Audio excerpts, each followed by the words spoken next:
बोले शक्ति जगजननी जगदम्बे माते की। युग चेतना पुरुष परमहंस योगी राज श्री शक्ति पुरुषी सतगुरु भगवान की। पंच ज्योति शक्ति तीर्थ धाम की। बोल सच्चे दरबार की। माँ के जो चालीसा का क्रम, उस क्रम में अष्टभुजाधारी शेरावाली के साथ संयुक्त रूप से उपस्थित प्रतिपल स्मरणीय सतगुरुदेव भगवान की सूक्ष्म उपस्थिति के एहसास को कोट कोट नमन वंदन करता हुआ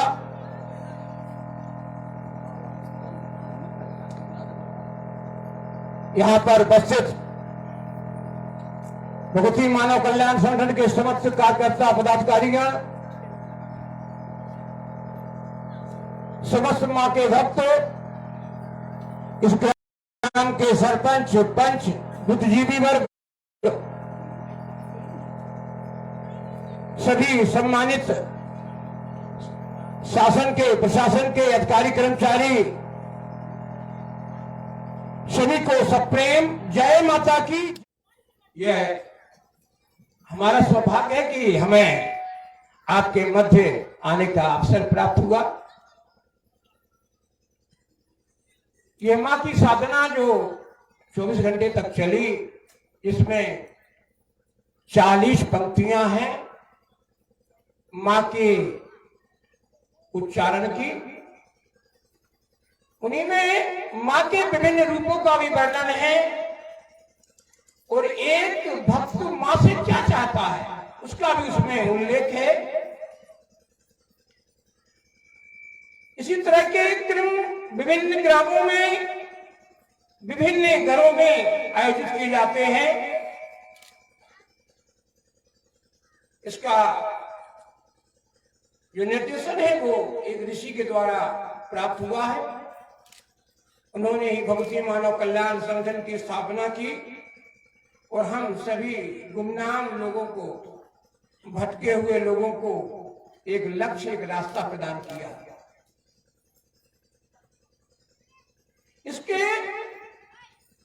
इस क्रम के पहले भी समाज में विभिन्न क्रम थे। भागवत है, गीता है, रामायण है, कथाएं हैं। जहां तक मेरा मानना है कि अपने इस हिंदुस्तान में प्रतिदिन लगभग 6000 भागवत कथाएं होती हैं। 1,94,000 से अधिक मंदिर हैं। पहले 4 पीठ हुआ करते थे शंकराचार्य के द्वारा जो बनाए गए थे, आज लगभग 60 के लगभग हो गए। 1 करोड़ से अधिक साधु संत हैं, फिर समाज का पतन क्यों है? आप इसका मंथन विचार करें। समाज में 2 तरह के लोग जी रहे हैं इस समय। एक सोचते हैं और एक सोचते हैं और करते भी हैं। ये में आपको बुलाने का लक्ष्य यही है कि अगर इंसानियत जिंदा है और आप अपना भला बुरा पहचानते हैं, तो मैं आपसे निवेदन करने आया हूं कि आप अगर चेतनावान नहीं हैं तो चलो, आपकी जिंदगी गुजर गई, आपके बच्चों का क्या होगा? आपने अगर अपने बच्चों के, अपने परिवार के अंदर संस्कारों का बीज नहीं बोया तो उन बच्चों का क्या होगा? आप खुद कहते हैं पहले इतना अच्छा था, पहले ऐसा होता था, इतना वास्ता था, इतना प्रेम होता था, अब क्यों नहीं? होना चाहिए ना। इतनी कथाएं, इतने मंदिर, इतने संत, इतनी प्रवचन, इतनी भागवत, पर समाज में परिवर्तन क्यों नहीं आता? क्योंकि केवल सुनने से समाज में परिवर्तन नहीं होता। आपको पीड़ा होनी चाहिए कि जब एक मंदिर में पुजारी पूजा कर रहा होता है तो अकेला आरती कर रहा है। गांव की आबादी 2000 है, 5000 है, 3000 है, मंदिर में नहीं जाते। वो बेचारा पुजारी अकेले कर रहा। कई जगह देखा कि मंदिर में पुजारी आरती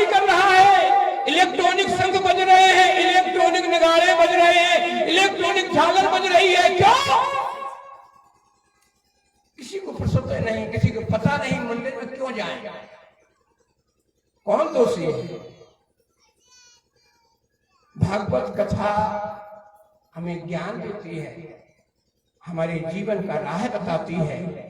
रामायण पारिवारिक कर्तव्यों का निर्वाह सिखाती है। क्यों नहीं सीखे? क्यों ज्ञान नहीं आया? रामायण में जब सीता का हरण हो जाता है, रावण लेके जा रहा है, सीता शोर कर रही है कि बचाओ। एक मांसाहारी पक्षी सामना करता है, ये जानते हुए कि जिससे देवता नहीं जीत सकते उससे मैं जीत नहीं सकता, लेकिन मैं अन्याय होते नहीं जीत सकता। एक नारी का हरण हो रहा है, ये जानते हुए कि मेरी मृत्यु निश्चित है, फिर भी वो तो सामना करने जाता है। पंख कट जाते हैं, बेचारा पड़ा रह जाता है। आज किसी के अंदर ये क्षमता है नहीं? पड़ोसी के घर में परेशानी है, पीड़ा है, गुंडे दरवाजे पर खड़े हैं, पड़ोसी बंद कर लेता है। अरे अपने को क्या लेना देना, ये तो उनका मामला है। नहीं नहीं नहीं, हम बीच में क्यों पड़े? जब आपके साथ गुजरा तो आपने क्या कहा? कोई किसी का नहीं होता है, इतने बड़े गांव में रहते किसी ने कुछ नहीं कहा, आपने किसकी कहा? क्यों? ये कमजोरी कहां से आ गई? आप भी तो दूध अन्न फूल मेवा खाते हैं, ये कायरता कहां से आ गई? अपने लिए चाहते हो तो दुनिया हमारा साथ दे। जब दुनिया के साथ जब घटनाएं घटती हैं तब आपका विचार कहां जाता है?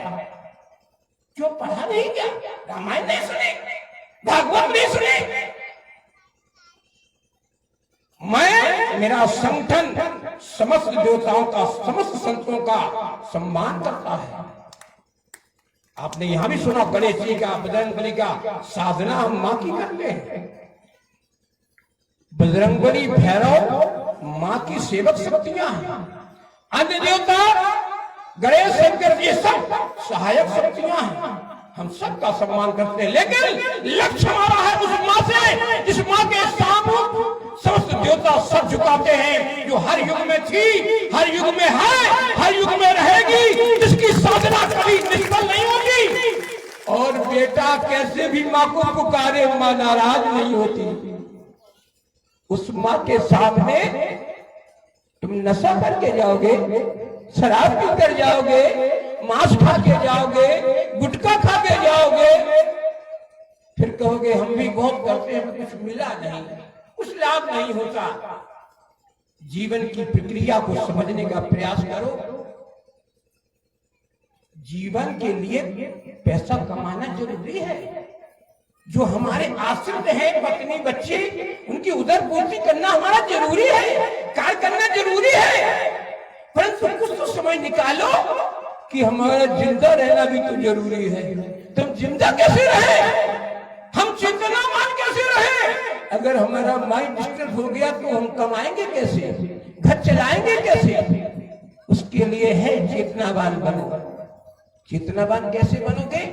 चेतनावान का मतलब ये होता है कि आपको दिखाई दे, सुनाई दे, समझ में आए, और आपका दिल कहे कि ये गलत है, मैं इसे गलत कहूंगा, और ये सही है, मैं इसे सही कहूंगा। ये चेतना जागृत होनी चाहिए। लेकिन ये तब तक नहीं हो सकती जब तक तुम नशा मुक्त, मांसाहार मुक्त और चरित्रवान नहीं हो। इसके लिए गुरुवर की आवश्यकता भी पड़ती है।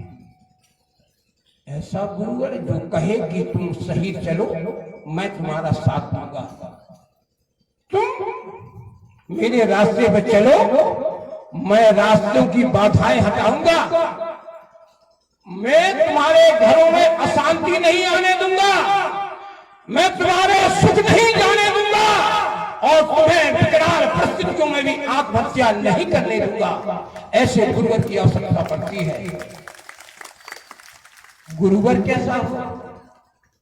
गुरुवर वो हो जिसने अपने इष्ट के स्वयं दर्शन प्राप्त किए हो, जिसने वो रास्ता स्वयं तय की हो। हमें वो व्यक्ति क्या रास्ता बताएगा सागर का, जिसने कुछ सागर का रास्ता नहीं देखा? वो कहेगा भैया ऐसे जाना, दाएं जाना, बाएं जाना, ऐसा नहीं चाहिए। हमें गुरुवर ऐसा चाहिए जिसने स्वयं वो रास्ता तय किया हो, जो शिष्य के चढ़ाए धन पर गुजारा न करता हो, जिसके मुट्ठी में नमक गिरे हो, जो अपने शिष्यों की समस्याओं को हल करने की क्षमता रखता हो। अगर उनका शिष्य हजारों किलोमीटर से भी गुरुवर को याद करे तो शिष्य को रास्ता मिलता हो, सहारा मिलता हो, ऐसा गुरुवर चाहिए। उन्हीं ने ये क्रम दिया दुर्गा चालीसा पाठ का घर में करने का। ये हमारे टीम प्रमुख भैया बहने घर घर करते हैं, कोई शुल्क नहीं लगता उसमें। अब ये करना घर में क्यों करना चाहिए? हम लाखों रुपए का, करोड़ों रुपए का मकान बनाते हैं, वो गेट करने का लगाते हैं, सस्ता नहीं लगाते, मजबूत लगाना। लोग दूर से देख लेंगे कि अच्छा पैसे वाला मकान है तो अच्छा धन होगा, तो गेट भी अच्छा लगाता है, जिससे कि बाहरी लोग आकर के हमारे घर की अशांति या हमारे घर में आकर चोरी आदि न कर सके। इसी तरह घर में भी एक गेट लगाने की आवश्यकता है कि घर हमारा सुरक्षित रहे, दुनिया से ही नहीं, उन अदृश्य शक्तियों से जो दुराचारी तमोगुणी है, जिनके माध्यम से एक व्यक्ति को क्रोध पैदा होता है, काम वासना पैदा होती है, द्रोह पैदा होता है, तथा दूसरों के लिए हत्या करने के लिए भी प्रेरित होता है, बाद में खुद भी आत्महत्या करने के लिए प्रेरित होता है। ऐसी तमोगुणी तरंगे नष्ट करने के लिए हर घर में दुर्गा चालीसा का पाठ होना चाहिए। आप स्वयं करो, आप स्वयं करो, जरूरी नहीं कोई आ जाए कर जाए, स्वयं करो। मंदिर एक गांव में होता है, 2 मंदिर होते हैं, लेकिन घर को ही मंदिर बनाकर रखो। जैसा घर है वैसा ही रहने दो, उसमें तोड़फोड़ नहीं करना है। उसमें रहने वालों की विचारधारा एक पुजारी की तरह हो। जैसे कि मंदिरों में कभी मांस नहीं पकता, तो घर आपका है तो वहां मांस नहीं पकना चाहिए। मांस बन रहा है तो उस घर से कभी भी अशांति नहीं जा सकती। जहां आप साधन, किसी जरूरी नहीं कि मैं आप मां को ही मानो, ये तो मैं मानता हूं, मेरे रक्षक को सारे गुरु भाई बहन मानते हैं, आप जिसको भी मानते हो आप उसको मानो, लेकिन घर में मांस नहीं पकना चाहिए। जहां तुम्हारे वंशज थे, जहां तुम्हारे अंशज हैं, उनके सब उसी घर में जाकर के, या जब शराब बच्चे छिप जाते हैं, खाना खा लो, माँ कहती है, बेटे कहती है नहीं अभी पापा आ गए मारेंगे। ये भाई क्यों, बच्चों में भाई क्यों, आपकी औलाद है, क्यों? इस तरह की व्यसनों से घिरे हुए, दुर्गुणों से घिरे हुए कि घर की सुख शांति आपके कारण जा रही है। तो नशा सबसे बड़ी बुराई है दुनिया में। हम कुछ क्षण के लिए मान लेते हैं कि शासन को जरूरी है भाई कि नशा बेच करके ही उसका राजस्व प्राप्त होता है।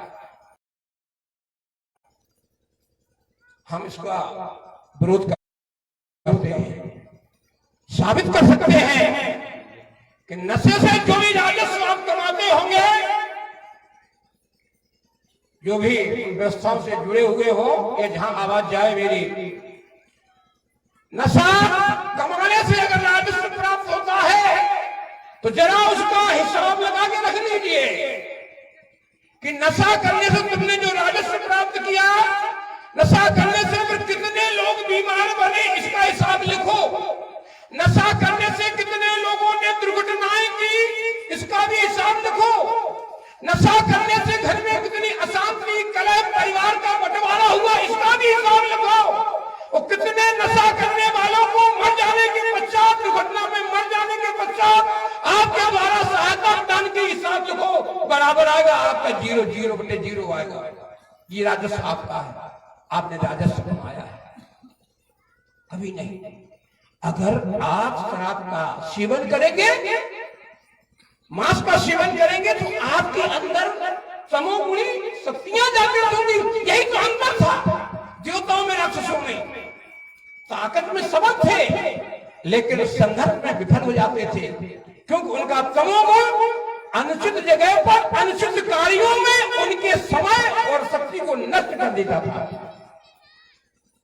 आप चाहते हैं कि हमारा बच्चा हमारी बात माने, पत्नी हमारा कहना माने, तो आप उन्हें संस्कार दो। आप नशे में हैं, आप बच्चों से नशा मंगाते हैं, गुटखा ले आओ बेटा, कलारी से ये बोतल ले आओ बेटा, तो वो लाता है, देखता है कि बड़ा चिकना चिकना में इसमें अच्छा लगता होगा ये गुटखा, चलो जब अभी नहीं खाना पापा मारेगा, तो घर गए तो पापा ने खाया, गुटखा फेंक दिया बच्चा, फिर उसने निकाला आज क्या टपका, फिर उसने चाटा, कुछ कुछ ऐसा लगता है कि अच्छा है। शराब मंगाते हैं लोग बच्चों से, छोटे छोटे भाइयों से अपने, फिर वो पी रहे, वही पड़े हुए बालदाने, जब तक चले गए तो वो भी उसको चखता है, फिर बड़ा हो गया। अब आज से तुम शराब नहीं पियोगे, उसको मना किया, क्यों? अब मैं पीऊंगा, मुझे अब पीना चाहिए, अब फिर वो पीना शुरू किया। अब आप कहते हैं आज की औलाद अपने बूढ़ों का, माता पिता का कहना नहीं मानती, क्यों? संस्कार किसने बिगाड़ा? उन्हीं को सुधारने के लिए भक्ति मानव कल्याण संगठन की स्थापना हुई है। एक ऋषि है मेरे गुरुवर, अगर कभी आपने भागवत सुनी हो और अगर सुनी होगी तो ध्यान दिया हो और फिर उन कथा वाचक ने भी बखान किया हो तो शायद आपने समझ में आया होगा। मैं बता, मेरा लक्ष्य है कि मैं आपको झकझोर कर जाऊंगा, आपको ये बात कर दूं कि अगर तुम जिंदगी में सुख चाहते हो तो तुम्हें नफा छोड़ना पड़ेगा, अगर तुम घर में सुख शांति चाहते हो तो मांस का भक्षण छोड़ना पड़ेगा, और तुम्हारे आसपास सुख शांति समृद्धि और शांति चाहते हो तो तुम्हें मां की शरण में जाना पड़ेगा। जब पारिषद को सक्षम नाग ने डस लिया, मैं कथा नहीं सुना रहा, अब ये आपको कथा वाचकों ने सुनाई। मेरा लक्ष्य होता है कि मुझे इस दुनिया में जो धर्म के ऊपर काई फैला रखी है, वो मुझे उसमें से धर्म ग्रहण करना है। तो मैं काई को हटाने में अगर लगा रहूंगा तो मेरी उम्र बीत जाएगी, लेकिन मुझे ग्रहण करना तो मैं काई को हटा करके हाथों से उज्जर ग्रहण करूंगा। तो जब तक शक्तियों ने पारिषद को डस लिया तो ये जानकारी ऋषियों को पहुंचती है। भाइयों ध्यान से सुनना, मैं जो बोलूंगा, कोई भी कथा वाचक कभी आए तो पूछ लेना उनसे कि भैया आप ये क्यों नहीं सुनाते। तो जब उनको डस लिया, पारिषद व्याकुल हुआ, क्योंकि 7 दिन में उसकी मृत्यु तय थी। तो वो पहुंचता है, गंगा जी के किनारे पहुंचते हैं और सोचते कि मैं किससे पूछूं कि जिसकी मृत्यु 7 दिन के अंदर होने वाली है, उसे क्या करना चाहिए कि उसकी मुक्ति हो जाए। 7 दिन का था तो परेशान था, हमारा तो एक दिन भी तय नहीं, हम तो कभी नहीं जा सकते हैं। तो गंगा किनारे पहुंचा तो वहां वो सारे ऋषि थे। कौन से ऋषि? जो सतयुग में थे, त्रेता में थे, द्वापर में थे। इससे यह साबित होता है कि ऋषियों का अंत नहीं होता। और सुन लीजिए कौन से ऋषि थे। परशुराम सतयुग में शेष बाहु को मारा, त्रेता में धनुष तोड़ने के समय थे, द्वापर में कर्ण को शिक्षा दे रहे थे, वही परशुराम थे। तीनों युग में थे। उनके अवतार चले गए, विष्णु गए, राम गए और कृष्ण गए, लेकिन ऋषि थे, वशिष्ठ थे, विश्वामित्र थे, समुद्र ऋषि थे। जब वहां पारिषद पहुंचते हैं, पारिषद कहते हैं कि कितना सौभाग्य है, वो सारे ऋषि मिले। तो मुझे ये जानना है कि मैं 7 दिन मेरे मृत्यु के मुझे क्या करना चाहिए। एक ऋषि ने उत्तर नहीं दिया किसी ने, क्योंकि वह पारिषद का दुख दूर करने नहीं आए थे, वो तो ये तय करने आए थे कि पारिषद को तक्षक ने डसा, इसका मतलब कि कलयुग आ गया। तो कलयुग आ गया तो हमको कहाँ छिपना चाहिए, क्योंकि ये कलयुग हमारे अनुसार नहीं चलेगा। जब कलयुग हमारे अनुसार नहीं चलेगा तो हमें अपनी ज्ञान भक्ति शक्ति इस युग में नष्ट नहीं करनी है। समस्त ऋषियों ने एक ही उत्तर से दिया, वहां से प्रस्थान करके हिमालय की कंदराओं में चले गए। एक भी ऋषि इस कलयुग के सामने फैली हुई इन दुर्व्यवस्थाओं को, इन अशांतियों को दूर करने के लिए नहीं आया। केवल एक ही ऋषि, उसी सच्चिदानंद स्वरूप ने सतगुरु जी गुरु महाराज के रूप में अवतार लेकर दुनिया से दुख दरिद्रता और अन्याय को हटाने का संकल्प लिया है। पूछ लेना किसी से, जितने भी लोग कथावाचक आते हैं, कम से कम इतना तो समझ देते हैं कि जब तक वो कथा कर रहे होते हैं तो लोग जो बैठे होते हैं वो नशा नहीं कर पाते, गालियां नहीं दे पाते, षड्यंत्र नहीं कर पाते। इतने लाभ तो दे ही देते हो जो 1-2 घंटे जब तक कथा चलती है। लेकिन उनसे कभी जब भी आया करें, कहा करें भैया थोड़ा नशा मुक्ति के बारे में भी बोल दो, भैया थोड़ा जाति धर्म के जो भेदभाव है उन्हें मिटाने के बारे में भी बोल लो, भैया एक दूसरे के लिए परोपकारी बनने के लिए भी बोल लो, तो थोड़ा फिर समाज में परिवर्तन आ जाए। लेकिन जब साधनाएं समाज को पैसे के बल पर सिखाई जाती हो, जब लोगों को कथाएं सुनाई जाती हो पैसा लेकर के, तो समाज में परिवर्तन नहीं आता, एक टाइम पास बन जाता है और इसकी हम आलोचना करते हैं। आइए कथाएं सुनाओ, समाज में परिवर्तन लाओ। आप पहले कथा सुनाते थे तब आप वृंदावन में शिक्षा लेते थे, पर आप सीख गए। जैसे मेरे गुरुवर ने कहा कि कुछ लोगों ने तोते पाले, फिर तोतों ने और तोते पाले, इस तरह कथाओं वाले सब तोते बनते चले गए। कथाएं होती रही और समाज की व्यथाएं बढ़ती रही। कथा वही है जिससे समाज की व्यथा दूर हो सके, समाज को सुख सुकून मिल सके, समाज में संस्कार की भाषा आ सके, समाज में परिवर्तन लाने का संकल्प मेरे सतगुरु भगवान ने किया है। इन्हीं के माध्यम से 11 राज्यों में 800 से अधिक जिलों में महाशिव के क्रम आयोजित किए जाते हैं। 1 करोड़ से अधिक परिवार नशा मुक्त हो चुका है और मेरे गुरुवर के निर्देशन से ही आज हजारों लाखों का रक्षक अवधारी निःशुल्क समाज में परिवर्तन ला रहे हैं। क्या इनके पास समय नहीं है? क्या इनके घर के अंदर काम नहीं है? सबके अंदर काम है, लेकिन व्यक्ति वही है जो अपने के साथ साथ अपने आसपास वालों के बारे में भी सोचे। सुख आपके पास है, धन दौलत आपके पास है, पड़ोसी के पास नहीं है, तो वो जरूर आपके विरोधियों से मिलेगा। आजकल बहुत बाढ़ पे है ये, इसको यार कुछ मिलने, इसको कुछ सुधारने वाला नहीं। तो अगर आप बल बढ़ाना है, क्षमताएं बढ़ानी है, तो नशा मुक्त बनो। नशा करके कभी भी आप अपने इष्ट को या अपने गुरु के किसी आशीर्वाद को प्राप्त नहीं कर सकते। साधनाएं सरल है, 40 पंक्तियां मां की, आराम से आप अपने घर में पढ़ो।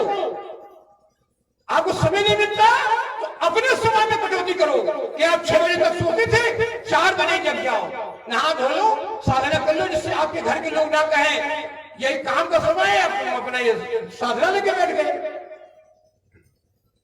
सुख कोई आपको दे नहीं सकता। हमारा जन्म ही पूर्व जन्म के पाप और पुण्य का फल प्राप्त करने के लिए होता है। हमने पहले क्या किया, इस जन्म में अच्छा किया, तो इस जन्म में अच्छा भोगने के लिए भी आपको जन्म लेना पड़ा, और जो बुरा किया उसका भी फल इसमें भोगना है। और इस मुगालते में मत रहना कि हमने पाप तो 25% किए हैं, 75% पुण्य किए हैं, तो उसमें से 25% घटा दो तो 50% हमारा लाभ ही लाभ है। नहीं, 75% पुण्य का फल भोगना पड़ेगा, 25% पाप का भी फल भोगना पड़ेगा। निश्चित है, कोई टाल नहीं सकता। अगर चेतनावान गुरुवर का तुमने सानिध्य प्राप्त किया है, तुम्हें पता है कि हाँ हमने ये दुष्कर्म किया है, तो उनकी शरण में जाओ तो गुरुवर मुझसे ये पाप हुआ, ये गलत हुआ, लेकिन अब मैं भविष्य में नहीं करूंगा। तो एक चेतनावान गुरुवर तुम्हारे उस घटने वाली घटनाओं को भी टालने की क्षमता रखता है।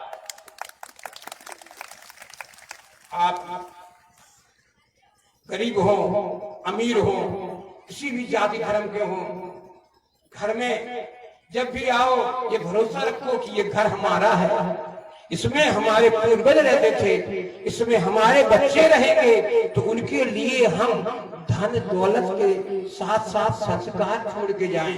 धन दौलत जोड़ ली और उस बच्चे को संस्कार नहीं दिया तो जुए में, शराब में, अत्याचार में सब मिटा देगा।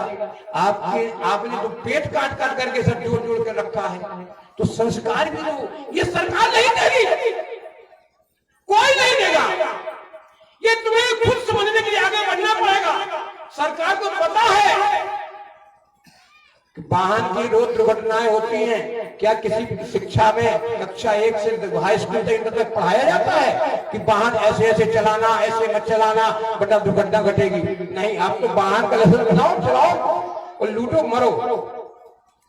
सरकार क्यों नहीं सिखाती? क्या से नहीं सिखाना चाहिए? हम आप प्रतिपल मौत के साए में हैं, हमसे मौत दूर नहीं है, हर क्षण अपने साथ है। खेत में है, कीड़े हैं, सांप है, बिच्छू है, घर में है, लाइट है, कोई सिखाता है, पढ़ाता है? कौन, क्यों नहीं पढ़ाते? किसी ने उसमें किसी किताब में लिख के यार कक्षा 1 से आप बुद्धिजीवी सोचे, विचारे, जिन्हें सत्ताएं रही वो विचार करें। क्या आपने कोई अवतार के घटने के समय ऐसी पढ़ाई कराई बच्चों के अंदर कि ऐसा घट जाए तो ऐसे बच्चा बहुत हो जाए, आप अपने परिवार की अपनी बचत कर सकते हैं? नहीं सिखाया। तो हम मौत के साए में हर पल है। हमारी मौत एक इतिहास बने, हमारा कर्म एक इतिहास बने, लोग हम पर विश्वास करें, भरोसा करें कि हाँ एक आदमी था, बड़ा अच्छा था। और ऐसा ना हो भैया वो फलाने सिंह चले गए, कौन थे वो? उनके भाई, अच्छा हमने कभी देखा नहीं, नहीं वो तो आते थे अपना खेत गए, वो घर गए, खेत गए, घर गए, अच्छा अच्छा चलो होगा होगा। क्यों? इतना अनमोल जीवन मिला। बड़े भगवान स्तन पावा, ये सुना है बड़े भगवान कि किसके लिए गाया? बड़े भगवान स्तन पावा है, खाया सोया सकल गमाया, ये में तो कर दो पूरा। नहीं, मानव हो, मानव का तन मिलता है कि मुझे किसने भेजा, क्यों भेजा, कब तक के लिए भेजा, क्या करने भेजा, ये सोचो। अगर जिंदा हो, मरे व्यक्ति कभी नहीं सोचते।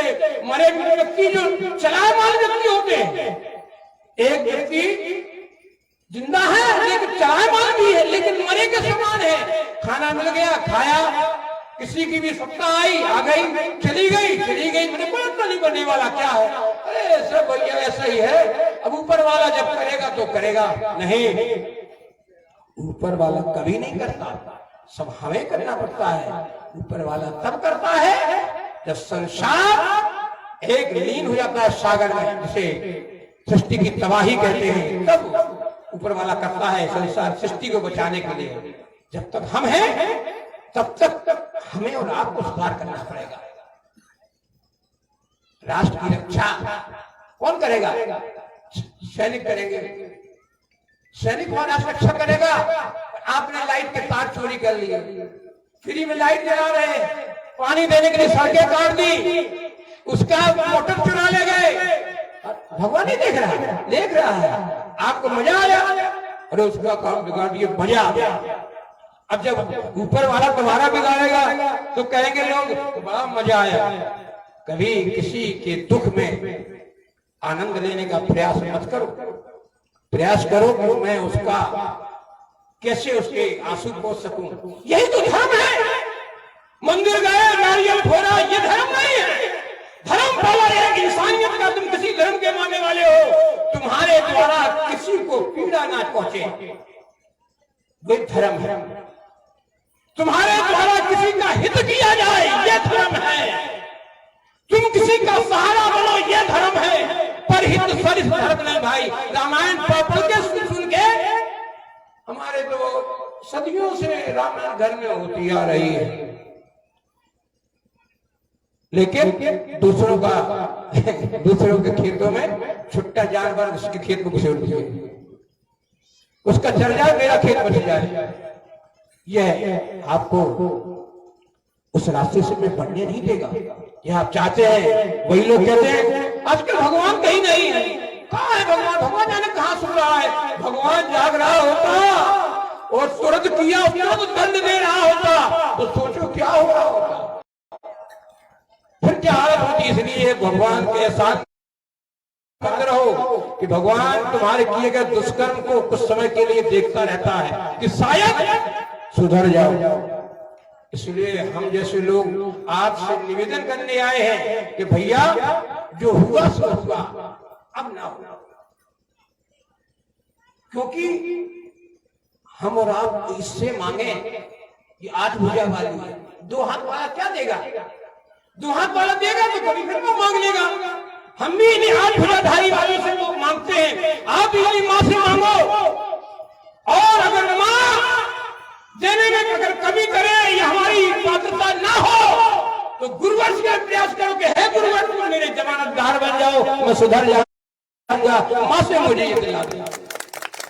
ये प्रयास तो करना पड़ेगा।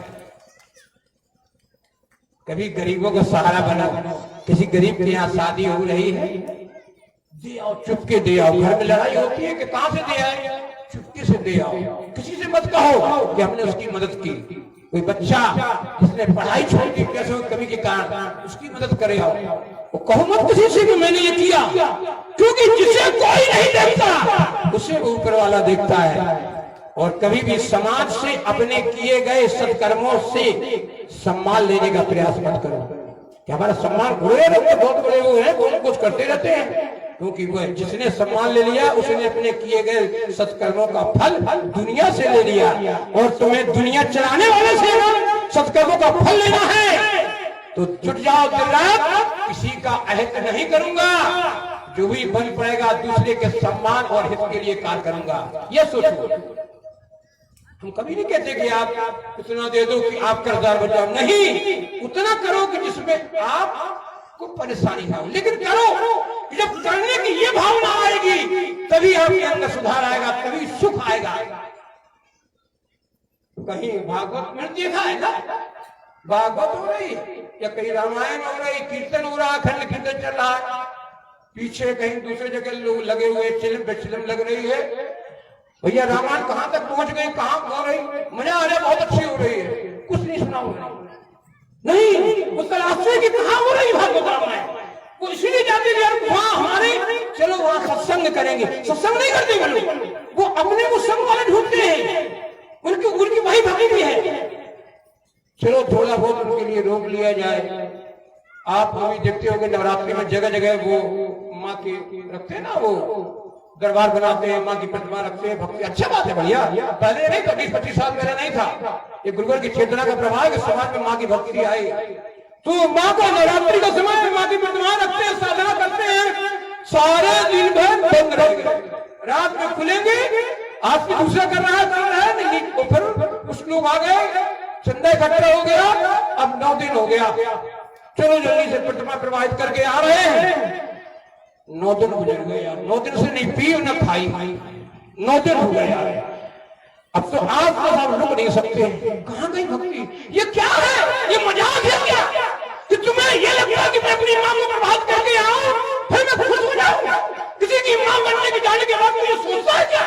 वो सोचता है कि मेरी मां चली गई, मेरे सर से मां का आंचल चला गया, मैं अकेला हूं, तो अब क्या करूं? पहले तो मैं मां करता था, अब मैं घर में करूंगा मां की साधना। जब तक मां नहीं होती तब तक मैं अपना मां की साधना, ये मेरा क्यों नहीं होती? तमाशा बना के रखा मां की भक्ति को।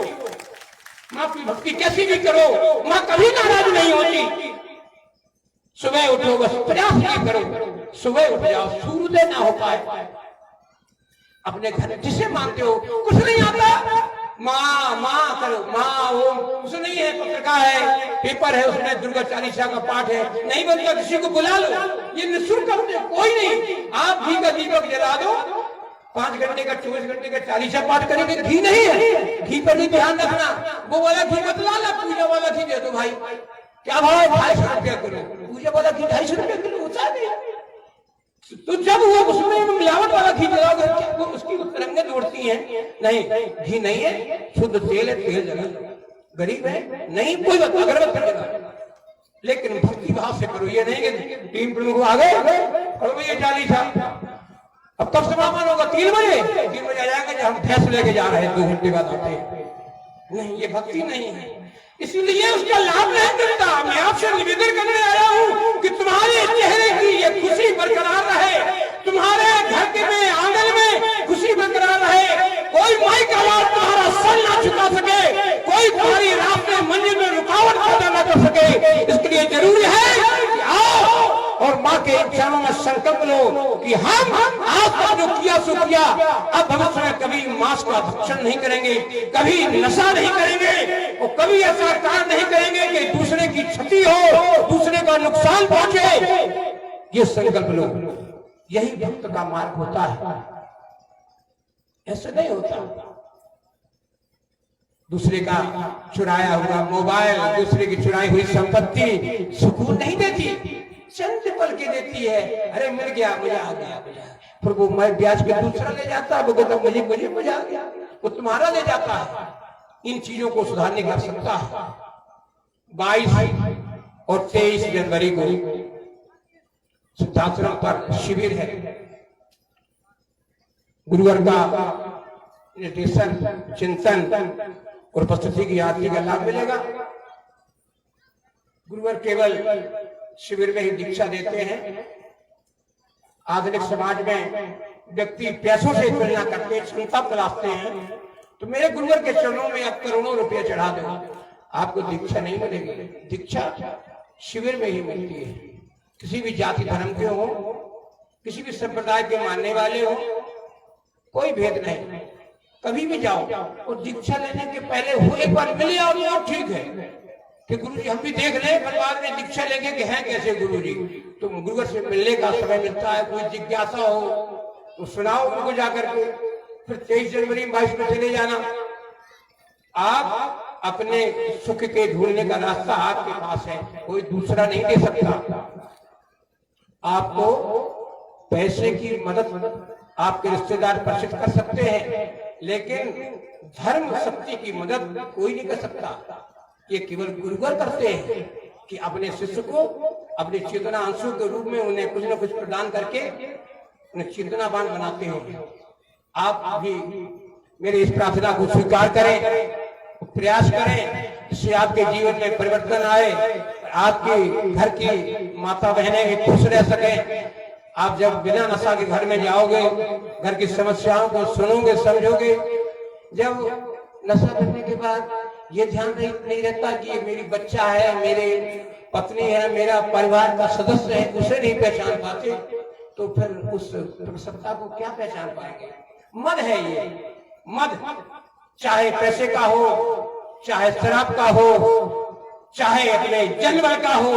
ये मद आ गया तो वहां से भक्ति कोसों दूर चली जाती है।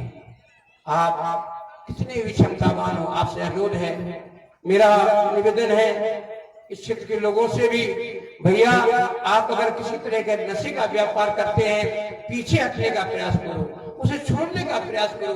आपका धंधा व्यवसाय उसी से चलता है, घर उसी से चलता है, दूसरा काम करो। गरीबी में आ जाओगे, 2 रोटी खाओगे तो तुम्हें वो कई किलो दूध की ताकत देगा, घी की ताकत देगा, लेकिन नशे के व्यापार से कमाया गया धन आपको सुख शांति एवं ताकतवर नहीं बना सकता। आपका जो धन आपके नशे के व्यापार से आता है, उससे कई परिवार उजड़ जाते हैं। हमारा तो लक्ष्य है, हम अवैध नशा नहीं बिकने देंगे। हम हर सत्ताओं का, पार्टियों का सम्मान करते हैं, लेकिन हम मजबूर हैं। हम आपसे कहते हैं कि नशा बंद करो, आपको करना नहीं है। हमारा कार्यकर्ता नशा बंद करने जाता है तो झूठे मुकदमे, फर्जी उनपे लाभ दिए जाते हैं। वो हमसे कहते हो कि आपको क्या लेना देना नशा बेचने दो। नहीं, हम समाज परिवर्तन करते हैं, समाज सुधार के लिए आए हैं। निवेदन से समाज सुधारेंगे। और अगर आपको हमारा निवेदन समझ नहीं आता तो उनसे भी कहना है कि अगर आप नहीं सुधरे तो आपको सुधारना भी हमें आता है। तो तुम कितने भी बड़ी सत्ताओं से जुड़े हुए हो, हमें भयभीत नहीं कर सकते, क्योंकि हम परम सत्ता से जुड़े हुए हैं, जिसका चुनाव नहीं होता, जिसे कोई चैलेंज नहीं कर सकता। इसलिए आपसे करबद्ध हाथ जोड़कर निवेदन है कि आप नशे के व्यापार से पीछे हट जाए। हो सकता है कि आपकी मजबूरी कहीं नशे की दुकान खुली हो सरकारी, तो आप हैं तो भी नशे का सेवन ना करें। और उसको जब दें तो ये जरूर कहते भैया ले जाओ, लेकिन नुकसान करती है, जिससे आपका मानवीय चेहरा उस कुदरत के सामने सुरक्षित रहे, बचा रहे कि हाँ तुम्हें अच्छाई बुराई का कम से कम ख्याल है, आपके घरों में खुशियां आए, माँ आपको स्नेह प्यार दे, आपका जीवन में हर समस्याओं का हल निकालने की क्षमता आपके अंदर आ जाए। इन्हीं शब्दों के साथ पुनः इस समस्त ग्रामवासियों को, यहाँ पर माँ भक्तों को, कार्यकर्ताओं, पदाधिकारियों को जय माता की।